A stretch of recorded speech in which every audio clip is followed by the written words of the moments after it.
Welcome back. So we've talked about standard form a little bit. We've talked about slope-intercept form. Now there's one other form of a line that we can start with to try to get into another situation. Sorry, I took so long. So there's something called point-slope form. Point-slope form tells you two things. Guess what the two things it tells you? It tells you what a point is on the line, and it tells you what the slope is of the line. Point-slope form is in the form of y minus y1 equals your slope times x minus x1. Where this is just whatever this is just whatever your point is. So that being said, let's just run through a few examples. So what if, let's do for number one, what if they give you the point 5, 9 and the slope of 3 over 5? Sure.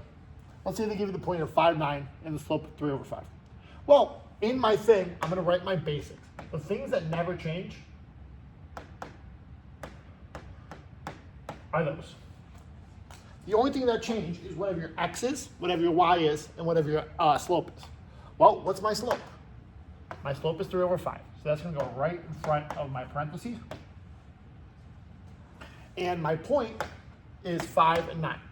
5 is my x, so that goes with my x. 9 is my y, so that goes with my y.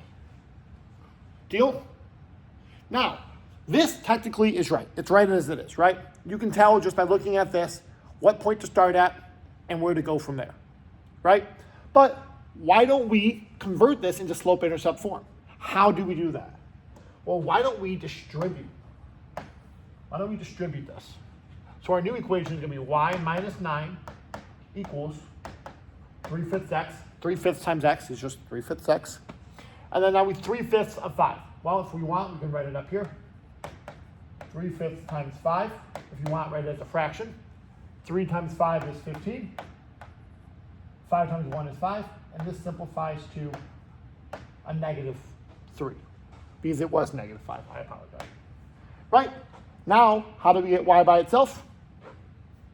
Add 9. If we add 9 here, where else do we got to add 9? Way over here. Because we don't add it with the x because it's not an x.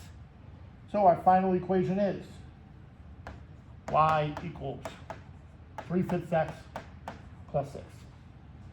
Yes, this gives you an idea of where to go and where to start. It tells you where to start. You start at 5, 9, and you go up 3 over 5.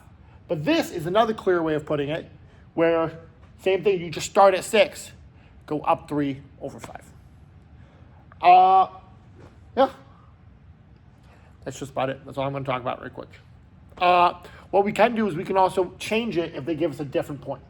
So why don't we erase this? I'm going to put the slope-intercept form up here again.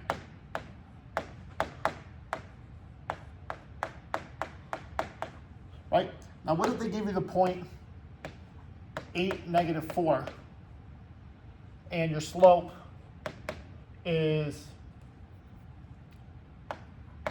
3 over 2? Sure. So, same thing, I'm going to write my basis, y minus equals, just like that. And now let's plug some stuff in. My slope goes here, and my point goes here. 8 is my x, my y is -4. So, one thing I want to say is we see a minus negative right here, right? We don't like that. That turns into a fat plus. And now, it still gives you the same idea, but now we got to distribute if we want. Distribute y plus 4 equals 3/2 x. And I'll just give you the answer here, -12. And then from there, subtract 4, y equals 3/2 x minus 16. Okay, all we're doing is we're plugging stuff into the equation and shifting it into something that I feel is easier to work with. They're both easy to work with, But I think this is a little bit prettier. Now, what if we try to work backwards? What if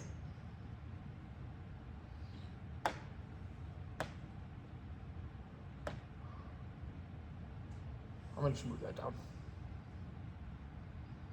And then move this up. Look at that scale.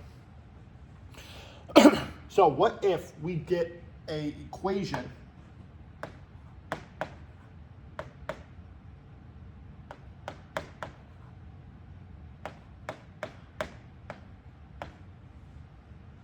there's my equation, or let's equation 1, equation 2,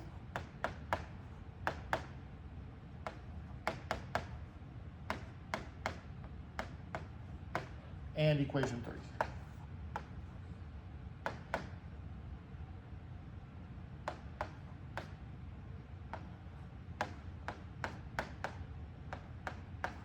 So, as we can see, we need the y1 is always following a minus sign.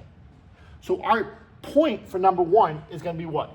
9, 3, because they're already following a minus sign. Our point's 9, 3, and our slope is 4/5.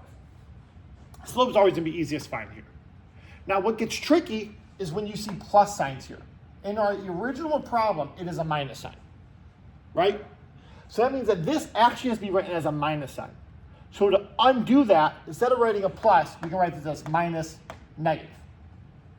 Well, now that we're there, our y here is now going to be -5, and our x is just 5.